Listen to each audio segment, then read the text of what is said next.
right, here we are. Let us start with mantra.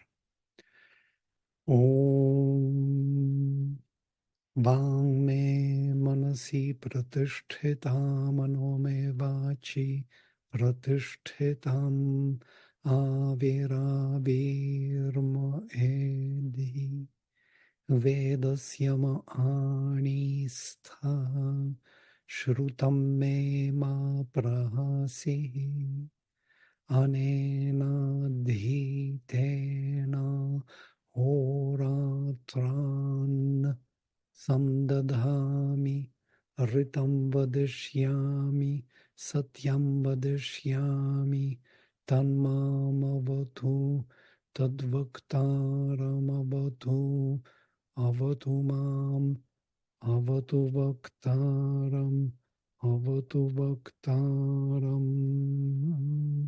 Om Shanti Shanti Shanti.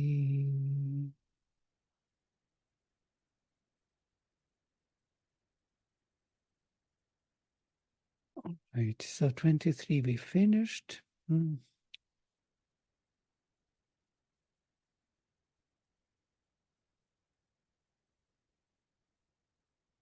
Right, and now we are moving into 24. Pratva munchami.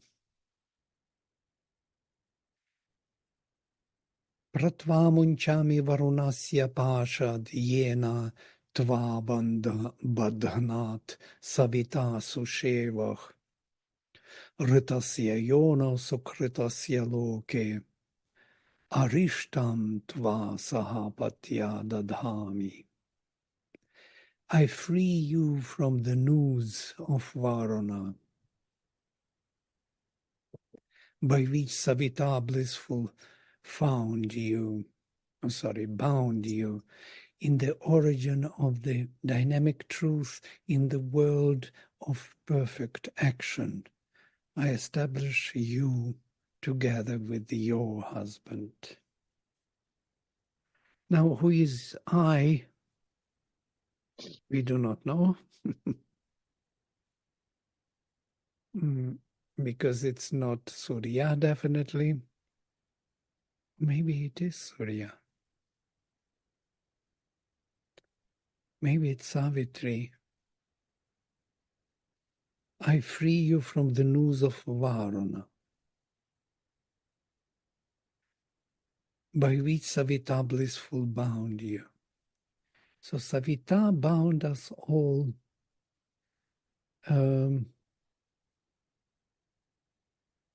with noose of Varuna. What is noose of Varuna? It's something the Vedic rishis are very afraid of, especially Vasishtha, because he is the follower of Varuna.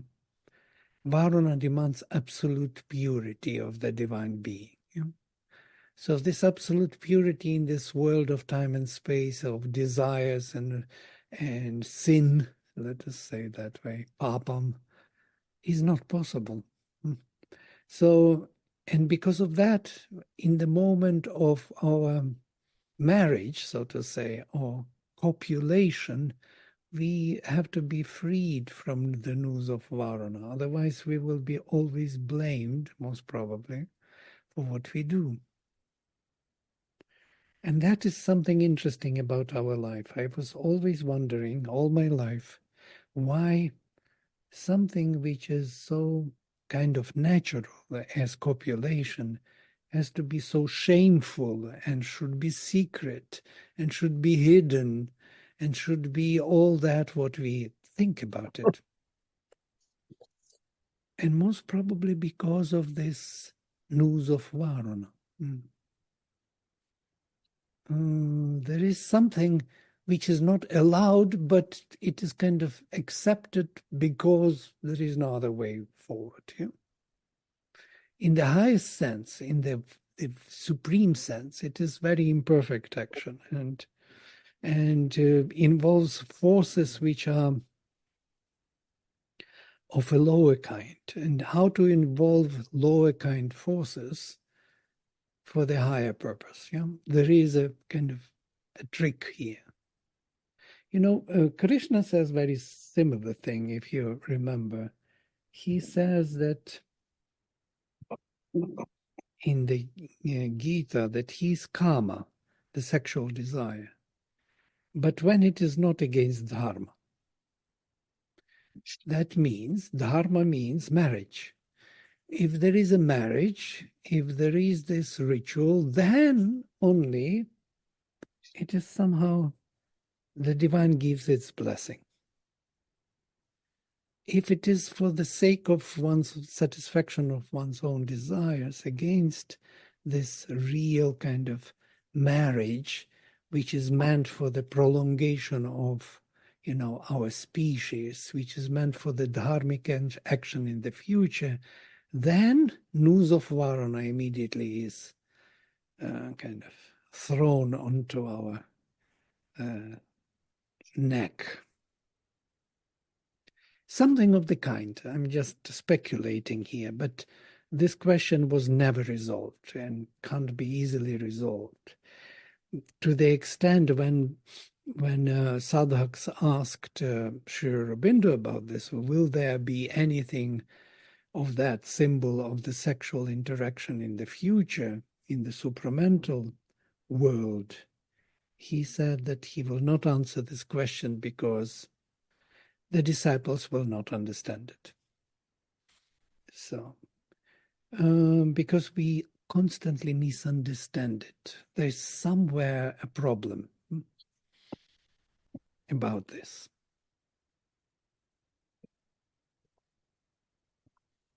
Most probably, I can say even more since we are already in this topic. And topic is very slippery, but one has to be very careful to address it rightly. So in Gebser's vision, there are two structures. One is magic structure, and which is the fundamentally first, after the archaic. It is the time when Adam and Eve were thrown away from the paradise, and they saw the difference between each other. And so they saw that they are not the same. They noticed the difference. That means the gender. And the desire came. But that is one, dimensional structure of oneness, where the inner and outer are one nature. So in the nature, this process is easy in the animal kingdom. There is no claim of love, truth. Nature manages truth, love, everything. Yes? There is a need of copulation and it takes place. There is a need to fight for your role in this. You fight with the other, kind of pretender on this. So you have this arranged by nature. But in the human life, it's very different. We have already mythical structure. And mythical structure is our soul and our soul relations to the divine. And here we have a dilemma, or we have a contradiction, fundamental contradiction between the love in the heart and the sexual need, drive. Sexual drive is a natural drive in the body, which is needed to prolong the species. And the heart, the love in the heart, the psychic love, the presence in the heart, is totally of different nature. And how to reconcile between the two? Yeah? This is our dilemma. And Mother even goes further to say that between the psychic love and the sexual drive, or love, what we call, there is an abyss. They don't come together. They are two different origins, as it were. Now here we have this fundamental dilemma, how to make marriage divine. Yeah? It's not an easy task. So all this I'm saying for one reason, that I free you from the noose of Varuna. Why that freeing from the noose of Varuna? Because there is a noose of Varuna on the neck of everyone who actually wants to be the divine. So this force, this power, sexual drive, has to be restricted, controlled, managed, or even purified and abolished in the best way possible. For the drive from the heart, for the flame from the heart, from the psychic being, the aspiration to be totally pure and effective. And that is the biggest kind of challenge for human beings and the biggest test for their sincerity, whether they want the divine truly. From here, all this monkhood, you name it, you see it in the Christianity. Monks have to be following this restriction. This is the same in sannyasa, so all the monks who are really seeking for the divine restrict themselves in the natural magic structure of the prolongation of species. I think I exhausted the topic already. Nothing else left to say even about this. So by which Savitar blissful bound you. Interesting, yeah? There was a Savitar, and Savitar blissful is this supreme, the supramental consciousness. Put the restriction on this force. In the origin of the dynamic truth, Ritasya Yono, Sukritasya Loke, in the perfectly made world, Arishtam Tva, I give the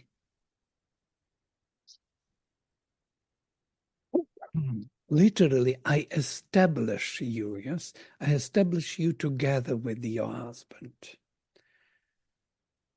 So there was some kind of divine intervention for this purpose, for human beings, though we are meant to be, at the end, sexless beings, like children of the mother, yes? And in the future, we will lose this gender kind of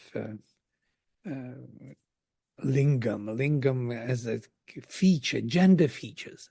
We will be all children, sexless features, so sexless beings, children of the mothers. Supramental beings, they are not man and woman. There is no man and woman anymore. We are all, and we can see something similar happens in the world today. So the whole system of these relations is collapsing. There are too many mixtures in the nature already.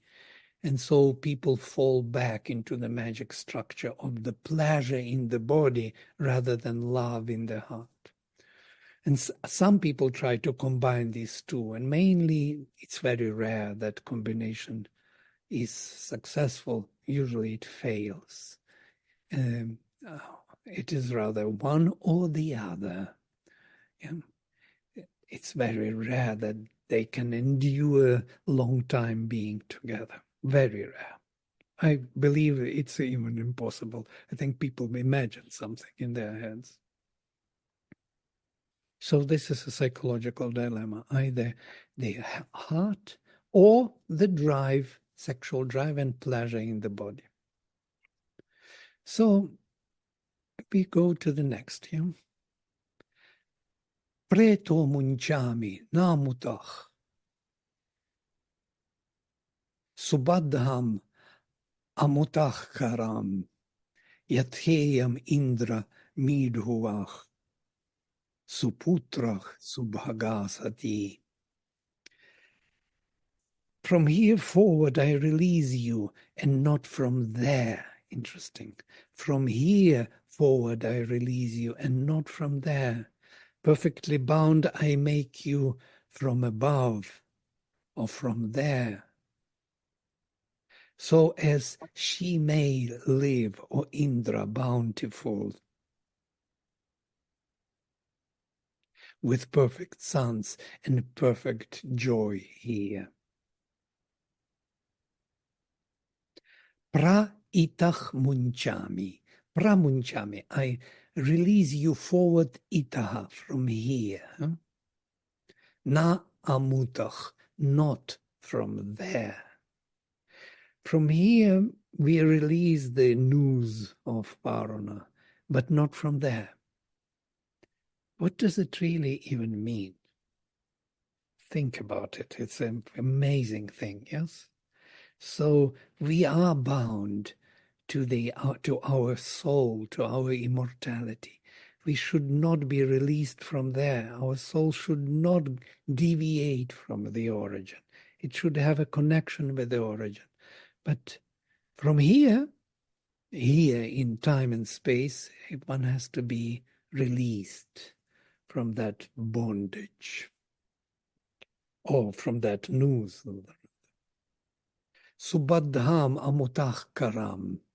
Perfectly bound I make you from above.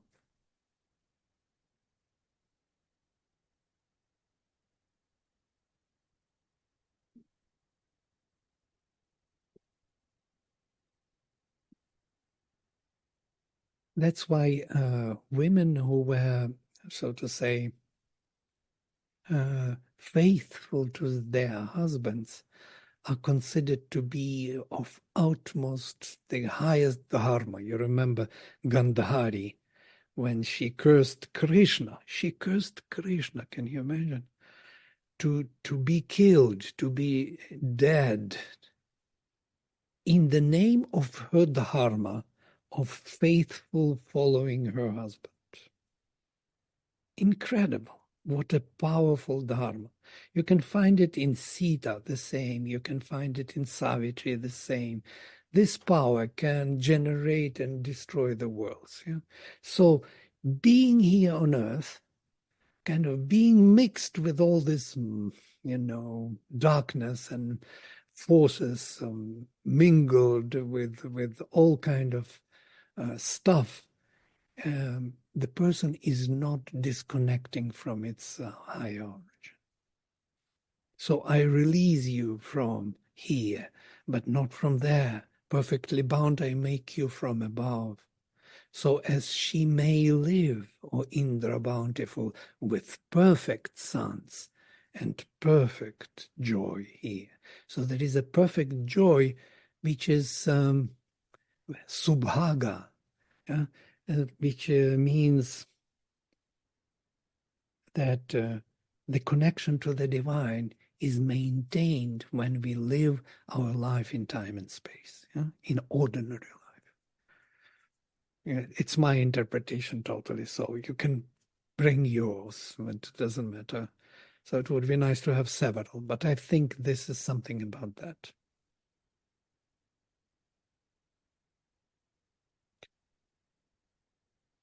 Pusha Tveto Nayato Hastagrihya Ashvinatva Pravahatam Rathena Grihan Gacha Grihapatni Yathasach Vashini Tvam Vidatham Avadasi. Also very interesting verse. May Pushan lead you from here, holding your hand. Now, Pushan is, let me read the full thing first. May Ashwins carry you forward in their chariot. Go to the house, for as you should be a lady of the house, for or as, either or, for you should be a lady of the house. May your command as mistress, may you command as mistress, imparting knowledge. Profound. If that kind of connection remains while living here, then she becomes a mistress of the house who imparts the knowledge, who brings the connection into action here. who actually generates the divine relations here, as the mother does, as the divine mother does, in the house. Because Soma is actually here on earth as a sensual delight, as the divine presence, as the soul, but in the grip of this mortality. And being in the grip of mortality, as Satyavan is, he's destined to die unless she comes to him with her connection to the divine. And Pushan, I started with Pushan. May Pushan lead you from here, holding your hand. Pushan is the lord of the sun, but who is involved in manifestation, into the material manifestation, the divine presence in the matter, which is growing and evolving. Pushan is the one who is doing pushti, who is growing and transforming his nature from within. And so this Pushan may lead you who came down here, that Surya, holding your hand, helping you to keep up with your connection to the beyond, to your origin. And may Ashwins also, who are coming from the supramental world, so Pushan belongs to the material, yes, from matter. He's in matter. He's actually Shudra of the gods, quite interesting. And Ashwins are those, we already spoke about them quite a lot. They are the powers of the supermind on the vital level. Yes?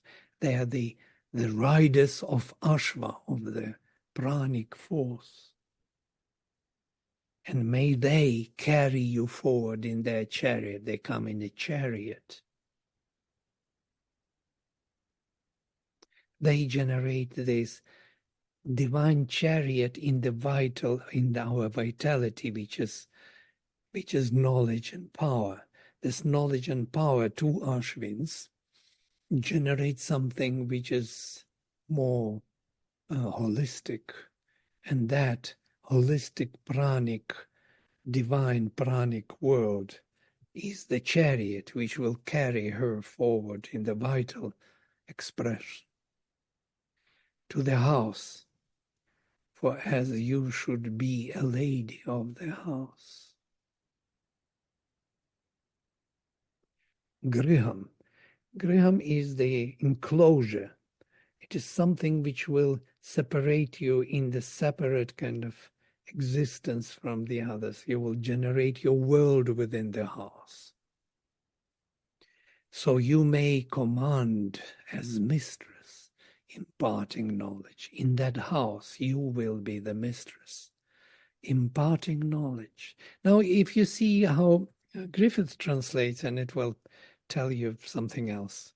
Let Pushan take thy hand and hence conduct thee. May the two Ashwins on their car transport thee. Go to the house to be the household's mistress and speak as lady to thy gathered people. There are no people here. Vidatham, Sri Aurobindo says, usually is the revelation of knowledge, or finding of the knowledge, or imparting knowledge, rather than the gathered people. There are no people here at all. But he has to add it because he can't really figure out what is this Vidatha, strange word. I put it here for you. Vidatha, knowledge, wisdom, knowledge given to others, instruction, direction, order, arrangement, and so on.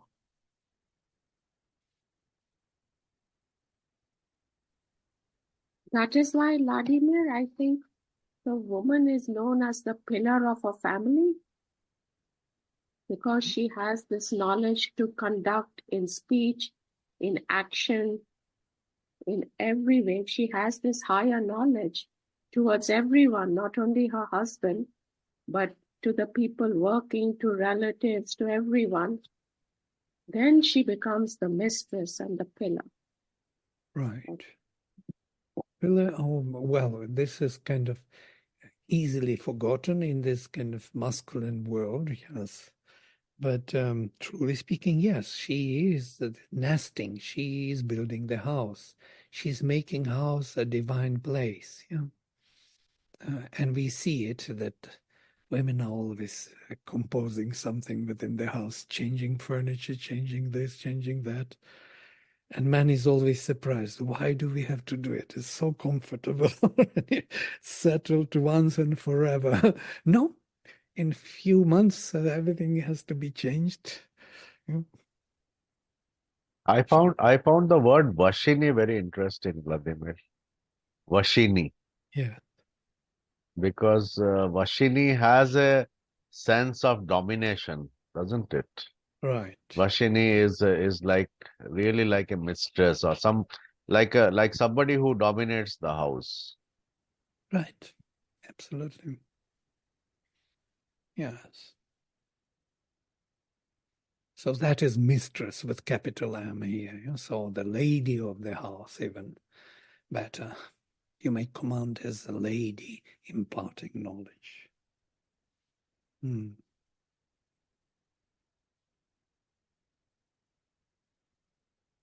Right. It is. She is the lady.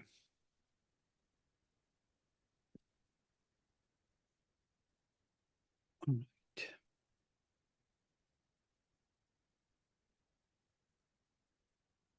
Interesting usage here, Grihan Gacha, for the Sanskrit students.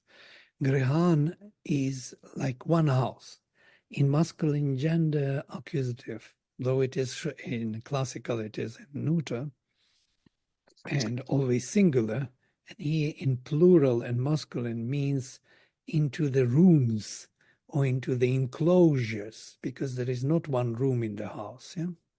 But into many enclosures she should go, kind of penetrating or entering into every corner of that space which was given to her as mistress to manage it.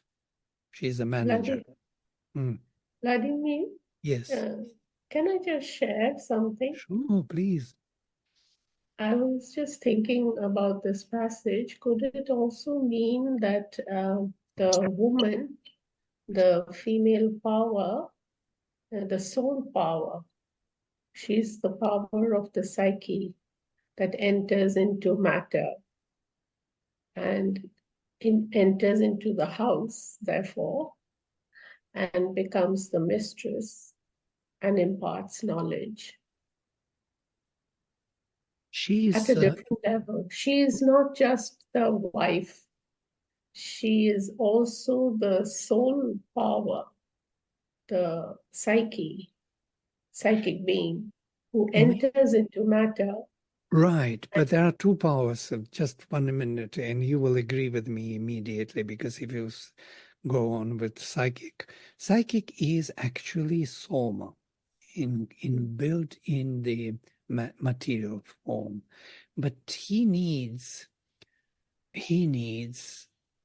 the support from above. He needs the Shakti. Yeah. If psychic doesn't have Shakti, it will not grow.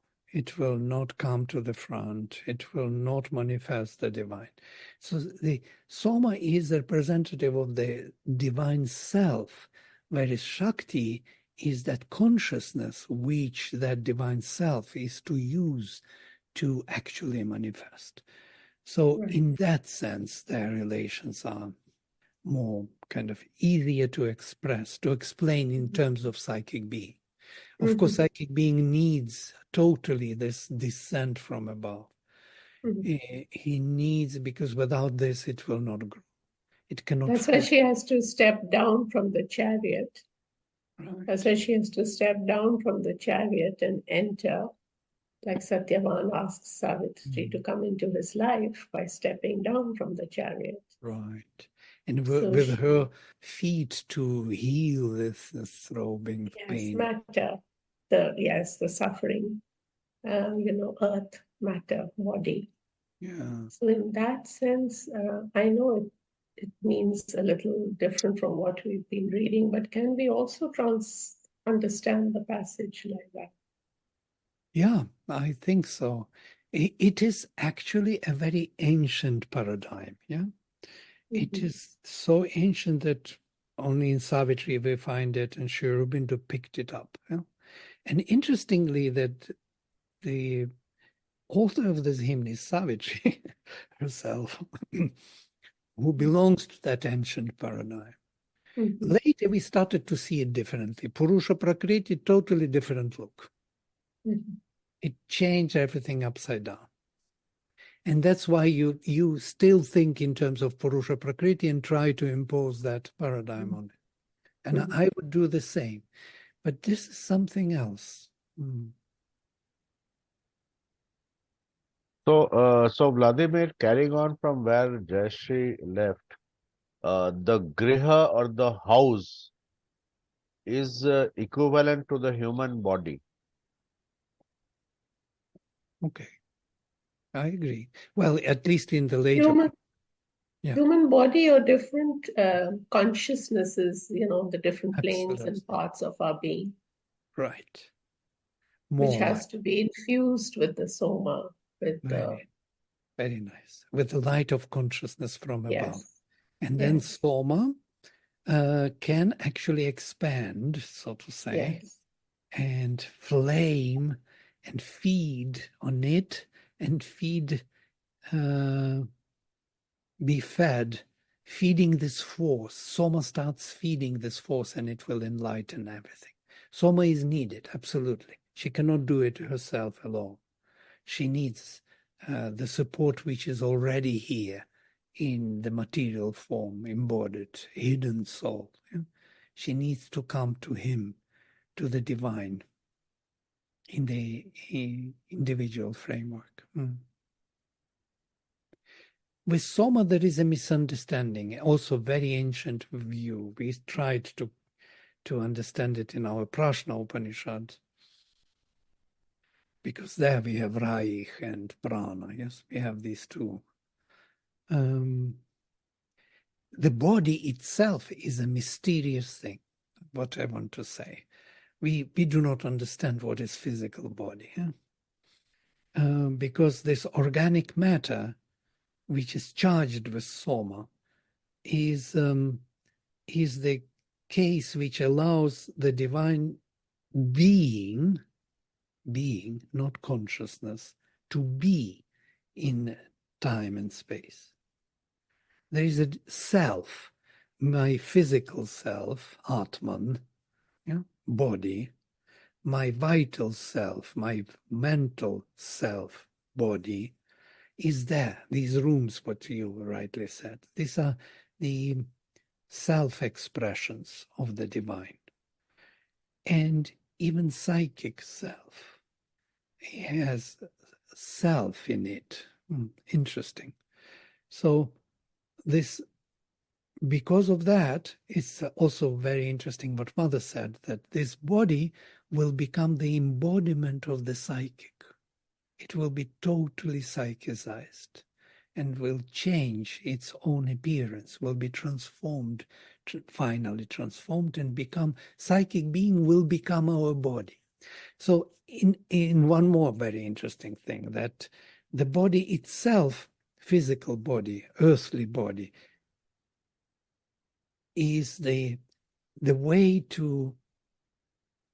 for the psychic to come into play. There is no other way for the psychic to be born again.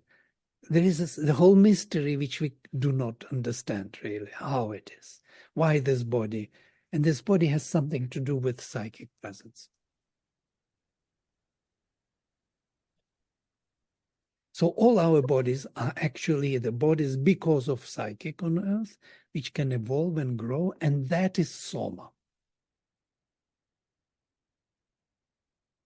The delight of the supreme here in the self, which has to have a support of Shakti.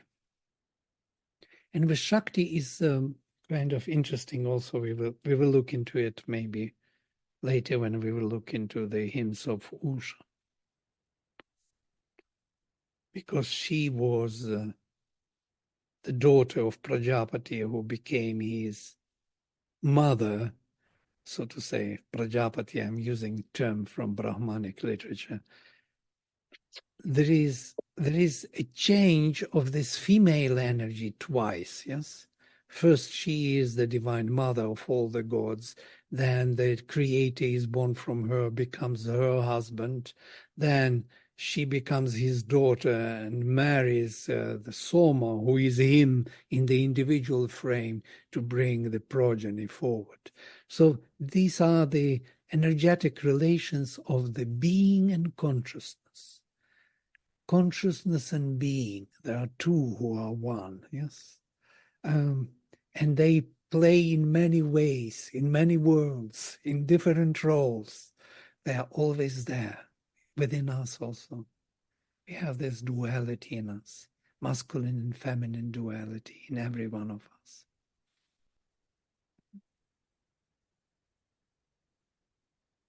I don't think we can exhaust this knowledge unless we have an experience and vision, but it's quite interesting that it allows us to think in those terms. So I will take one more verse and I will stop here. Iha priyam prajaya te samriddhyam asmin grihe garhapatyaya jagrihi enapatya tanuvam samsrijasva adha jivri vidatham avadathach. I have to restore the rhythm. Iha priyam prajayate samriddhyatam, sorry. Iha priyam prajayate samriddhyatam asmin grihe garhapatyaya jagrihi enapatya tanuvam samsrajasva enapatya tanuvam enapatya tanuvam samsrajasva adhajivri vidatham avadathach. May joy grow with your offspring here. Iha priyam. Priyam can be joy, can be bliss, can be love. May your love grow with your offspring here. In this house, be aware and attentive to the Garhapatya flame. What is Garhapatya flame? Is the main flame.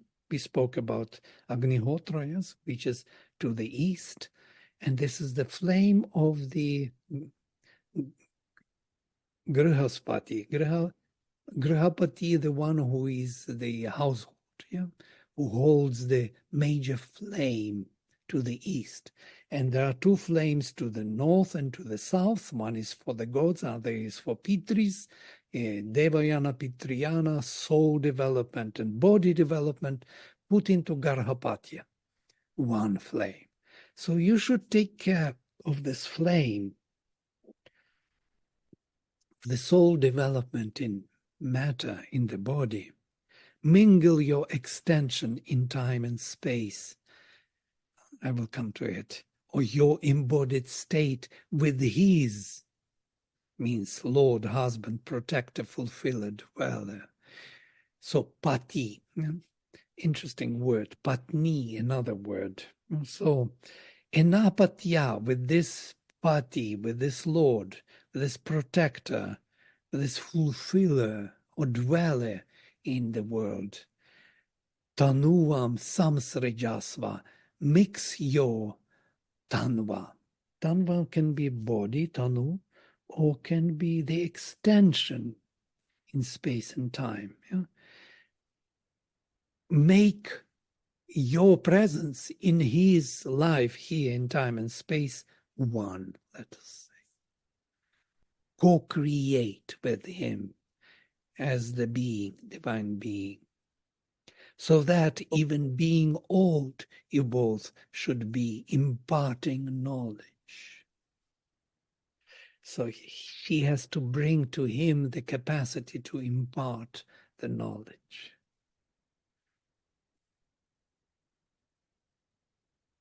Okay, I will stop here. And there are for you words which are difficult Sanskrit words from the Vedic Sanskrit, in case you want to inquire. And if you have any questions, please go ahead. I will stop sharing. Otherwise, we go very far away. Yes, Selby. I just wanted to mention when you were talking about Shakti and the various relations from Divine Mother to wife to daughter and all of that, it really reminded me of how the Blessed Virgin Mary is seen in relation to the Trinity. She's called the daughter of the Father, the mother of the Son, and the spouse of the Holy Spirit. So that same kind of a fluid relationship exists there. Yeah, very interesting about Virgin Mary. Mother also says something on her. Do you remember? Somebody must remember. I forgot exact words. Exact words were perfect, but we have to check. Really, it would be interesting.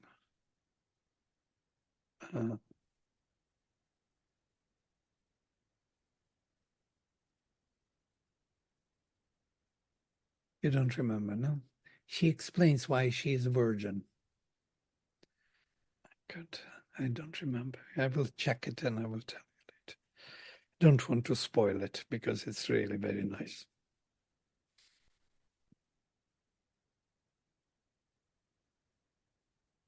Because it's totally bizarre how she can be a virgin if she brought Jesus to birth. Yeah, but she explains why she is a virgin. Well, she's a virgin in her purity, as opposed to maybe necessarily physically.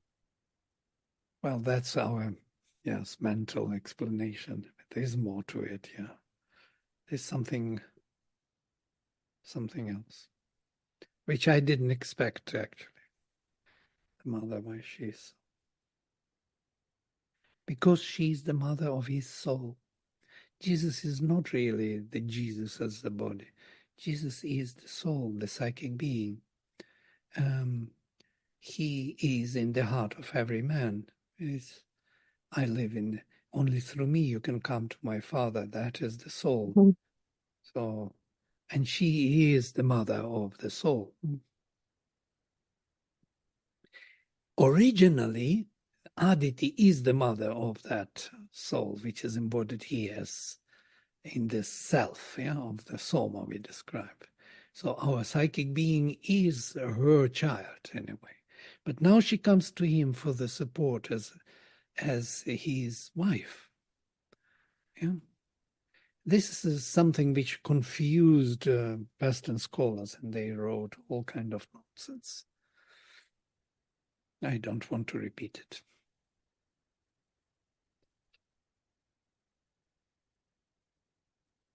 Vladimir, why would Vedic rishis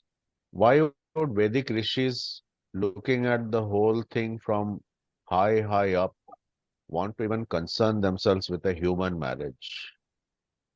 I mean, isn't the whole thing actually telling us something else? Not really about marriage between man and woman, but some other engineering of consciousness. Yeah. If you look at the marriage from this point of view, you will see it. Yeah. That there is a divine kind of imprint on it. It's not, they are not trying to explain things for us. They reveal something to us, which we can't see. They're not explaining, they're not trying to justify what is going on here below, in the name of some higher truth. They speak differently about it. By the way, Sri Aurobindo even says that for the Vedic rishis, logical explanation and trying to satisfy our mental curiosity is not the case. They don't care about, contradictions for the mind or something. It doesn't fit together. They just speak what they see as truth. And whether it is justifiable by us or not, it is not their concern. And that's why we find so many contradictions, because they don't try to convince us in something that they know. It's not their purpose. It's late, it becomes the purpose. Everybody tries to show off that he knows something and convince you in his knowledge, but not for them.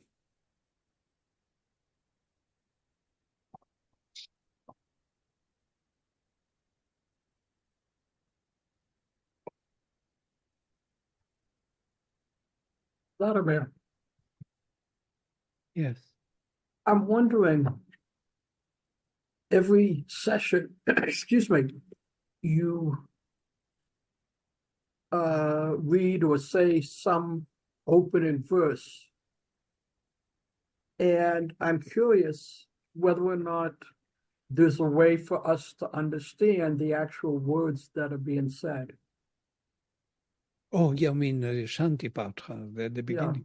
Yeah, Oh, exactly. yes. I think I mentioned this before, no? I didn't. You have for some of them, but you haven't, like the one you read today. I have no idea what it was about. Oh, Vang me manasi pratishtita, my word is established in my mind, yeah? Mano me vachi pratishtita, my mind is established in my word.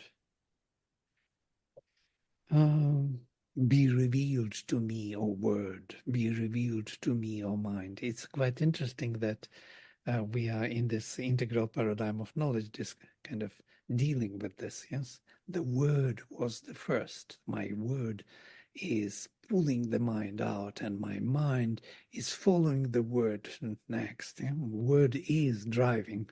That's what Kinshuk wants to also kind of justify, that the word is more important than the mind, wants to remove the mind altogether. So be revealed to me the word, be revealed to me the mind. You are both the foundation of the Veda. May that what I learned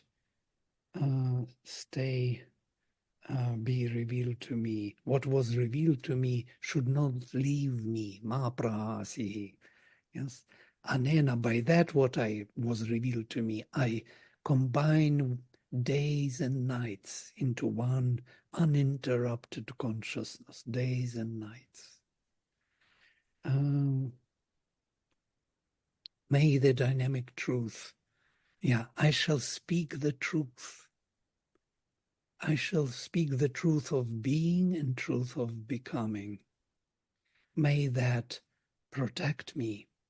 May that protect the speaker.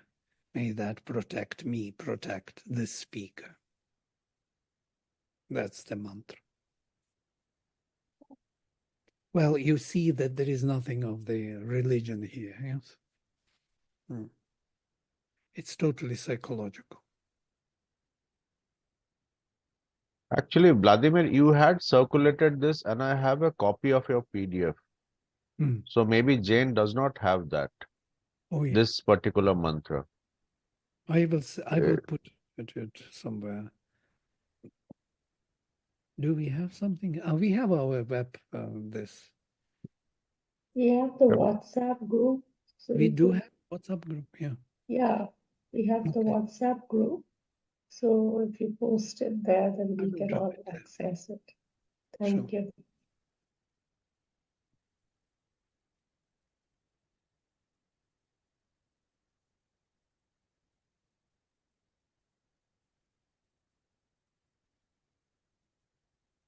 So no more marriage.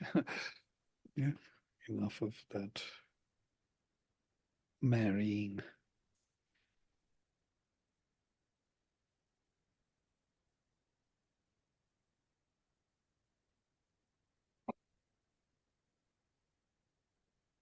And love. There are two types of love, yeah? Or one, actually, only one, from the heart. There's true love from the heart. And the body pleasures of the body and sexual pleasure is not love. It has nothing to do with love. It is a pleasure.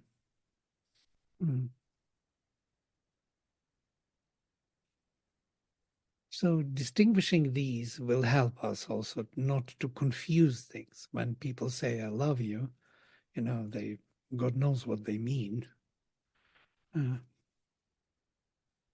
Mother says what they mean. When they say, I love you, the energy comes the same as when they say, I hate you. Yeah? So there is, truly speaking, no love at all. That means because the person wants to grab the other person and make the food for one's own pleasure and enjoyment. And it has nothing to do with real love. Love is self-giving, unconditional self-giving with the joy of, bliss. It has nothing to do with what usually people understand as love. Usually. In English language, let us say. In Sanskrit, when you say, I love you, you will be very precise. Yeah? Sanskrit is a precise language. By the way, it's quite interesting to mention this. When I tried to translate English articles into Sanskrit, because I did this, we published in Auroville, for example, the speech of Kirit Joshi I was translating. Yeah? I remember I had to we wanted to publish it in 4 languages, yes? English, French, Sanskrit, and Tamil, 4 languages of Auroville. And I was for Sanskrit. I found it so difficult to translate it into Sanskrit. The whole mindset, the whole phraseology, rather sooner than later. And try to translate rather sooner than later. You will not be able to, and all these kind of suggestions, nothing is clear. And Sanskrit is very clear. Whatever you say, you mean it. Yeah? You don't ask in Sanskrit, what do you mean by that? Because it's already there. It's all clear what you mean. It's in the language. So in Sanskrit, to say I love you is impossible. That's what I wanted to say. So you will have to find a way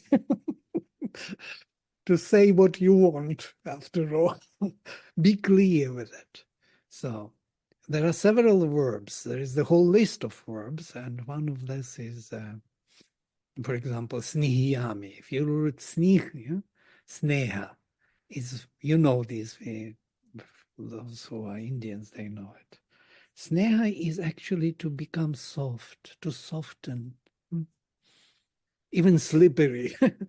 So kind of doubtful from here, snigdha, doubt. Why doubt? Because it's slippery. It's becoming, you can't really hold onto it as firm, hard. Yeah? It's like this. So you become soft in the presence of someone. And regulation is a Sanskrit student. Know that with locative case, yeah, I'm getting soft within your presence. So I melt down. I'm no more hard. I'm not resisting. Yeah? This is what is this. If you use the root pri, for example, from here, priti, prema, yeah? Priyaha, all these words. It is from root pri, to be fulfilled, to be full, to be finally one, yeah? To lack nothing anymore, to want nothing anymore. And that is love. So there is no love. Or you say, aham kamaye, I desire you sexually. And then it is quite clear that it has nothing to do with love. So there are no ways that you can say something and mean something else. That's what I want to convey. Quite interesting. All right. So collecting all those, what Kinshuk is doing here is collecting all the synonyms, trying to figure out how faculties of consciousness can be expressed. And there you will see a very interesting thing, because these are contextual meanings, meanings which appeared from the application to different contexts. And they kind of show you all varieties of applications. But if we are very sharp, we can derive from them the central meaning, what it really means. Like rutznig, to be soft, to melt. From there, this love derived, or to be fulfilled. And from here, love derived. So I can derive the meaning of love actually from nearly every verb. It depends how I apply it to the context. And this is the beauty of Sanskrit and difficulty of it. All right. Okay, if there are no more questions or remarks, then we will close with mantra for today.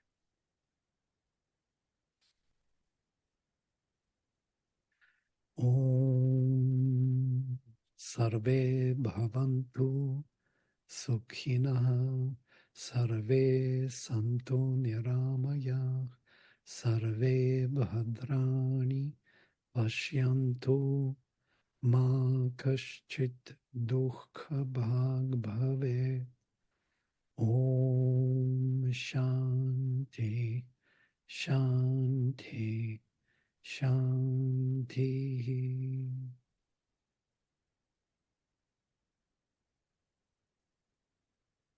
Hariom.